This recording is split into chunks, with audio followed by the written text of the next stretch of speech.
Today's talk is how to regain your self-confidence after a business failure. I personally can relate to that, and I'd like to share that experience with you. But before we go any further, if you're already subscribed, I thank you very much. If not, please hit the subscribe button. I appreciate it a lot. And for those who hang around to the end, there's a special bonus for you waiting. So my experience was back in Australia. I was a design engineer and I was hired in on quite large projects. And I was working towards getting this nice project from this company. I'd done little jobs for him. I think he was testing me out to see if I was any good for him, if it was a good fit. And I finally got this dream project from him. I'd been working a couple of years, 2-3 years of working towards getting this project from him. And normally I bill out every month. And I had to hire people in to cope with this, large project. And what happened? After a few months into it, I get this letter from his lawyer. It was a very interesting letter, to say the least, saying that we don't need your service and we're not going to pay your bill. So I thought, okay, let's get some legal advice. Why is he okay to just decide now that I'm not paying your bill? I didn't know anything about it. As far as I know, I was giving him quality service. I pride myself on giving quality service. I pride myself on giving more than 100% effort every time. I was always there for him. And I approached a lawyer and he says, just walk away from it. You're dealing with a very interesting situation. It's just not worth it. You're not going to gain anything financially out of it. It's just going to be too expensive. Time we pay for the legal costs, going to court and everything, it's not worth it. It affected me financially very heavily. And it also affected me emotionally. My self-confidence got hit very hard. This was a guy that I've been working towards and working with for years. So it wasn't like a stranger. I believe I was doing the best for him the whole time. And all of a sudden he went, whoa, we're not paying you, we don't use you, not going to use you anymore. Go away, type of thing. And self-confidence, it took its toll. I had to look at it in another way. It took a long time. I started realizing, hey, I really wanted to get out of engineering. It was very demanding on me. It was physically sitting behind a computer 12 to 16 hours, either there or I had to go away to different gold mines, iron ore mines, different places. I travel, leave at 3 o'clock in the morning. It was many long hours, some days even longer than 16 hours. I could probably say 20 hours sometimes. Time you fly there and fly back and what was required. Enjoyed it for a while. There was time to move on. So then there was one good take out of it, that I get to choose now to another area that I really want to enjoy. I mean, don't get me wrong, I always wanted to be a mechanical engineer as long as I can ever remember. Just wanted to design big projects. And I was granted the gift of being able to do that and help people out. It was quite amazing. But then the self-confidence, it took its toll. So then I had to really think about it. Where is my self-confidence? What's affecting it? Why now? I kept looking at this guy was doing this to me, that person was doing that to me. And if a business isn't going as well, my confidence went down. So I'm thinking, hey, what am I doing? I'm relying on external things to make me feel good. Things that I don't really have control over in some sense. The only thing that I can control is my internals and let that go out. What do I really mean by that? Well, what I come to understand is self-confidence has to be coming from inside us. When I mean coming inside from us, it's something internal, something that we have a choice to make. And by changing our internal belief system, we can affect our confidence in a positive way. So that way we project out, subliminal way, it affects people around us.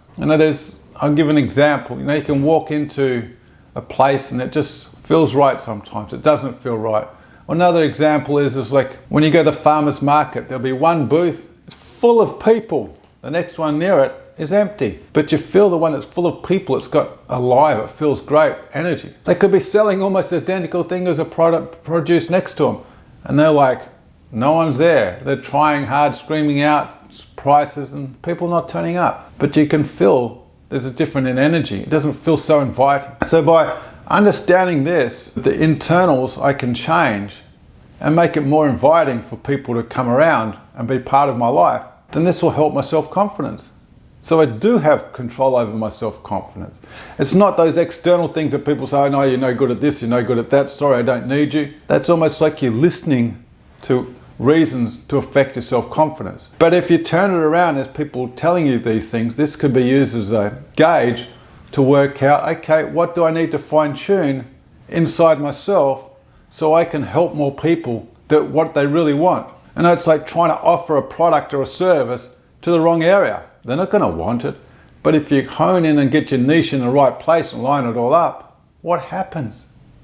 They're wanting the service or the product. So in some sense, we have a lot of control over our self-control. And yes, that business failure can be very hard. I know myself, it hurts a lot that you've lost all this. But if we keep focusing on the losses, then that's what we're going to believe internally. Use that as a stepping stone to go to the next level, to realize, okay, this didn't work. But really, what does that mean, this didn't work? Well, maybe it wasn't appropriate anymore. Maybe what we're doing is not really what the market's demanding or wanting. So there's a beautiful meter to help change what's going on. And I wanted to get out of engineering, so I did. So I was able to go on my journey of discovery. I also changed countries at the same time. That was a whole big change of life as well. So our self-confidence, instead of trying to jump a big way, what happens when you jump a big way? It becomes very unstable. Take little steps. And I started trying to project and try and look at these huge goals. Oh, I got to increase my self-confidence. But then all of a sudden I realized if it doesn't happen when I want it in my time, my self-confidence is going to keep getting affected. So let's just take time out in the beginning of the day and work out, what have I achieved? Yes, I've learned something new. I've actually discovered something about myself. That's actually a win.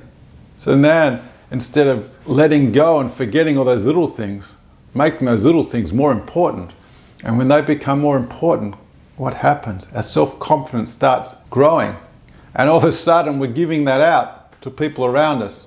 And all of a sudden, these things that become very difficult and very hard and we didn't think we could ever do is now obtainable. And that wasn't from hitting the big goal. That was acknowledging and being happy with what we've achieved. So now we're actually reprogram our internals to now take on self-confidence and realize that most painful part of the failure was the biggest blessing ever, because that's allowing us to helping us to grow. But once I understood that there is a good in pretty much all the situations that we can try and find. A business failure, there's a good opportunity.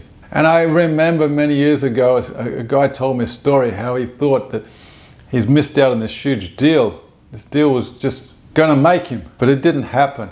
He was very upset that he didn't do that. And what did he find out 6 to 12 months later? That business folded and went under. He checked out maybe what it would have cost him. Would his business be able to survive? It would have been touch and go. So what he thought was the biggest deal that he missed out on was a big deal. It actually saved his business. So we have to find the good. I know myself, by finding the good in everything, it makes us feel good. It keeps our confidence going and it gives us ability to look for more opportunities. And people around us love to feel like we're with somebody that can really help them. So by projecting our goodness that we've got already inside us, and these failures are something that we can help share with other people, and we can help use them to help teach people that this is the way we can do things, and if you do things this way, they can be a little bit more difficult. So now that you've got that experience of the failure that you can use to help other people. I appreciate your time, and yes, I said there was going to be a little bonus. There's a few one-on-ones available. There's a link down below to the email. Put yes, I'm looking forward to a one-on-one. Just email that and I'll send up a time for you. I appreciate it very much for staying around to the end. And one more thing, if I have to ask too much, hit the like button and put a nice positive comment down below. I always enjoy reading them.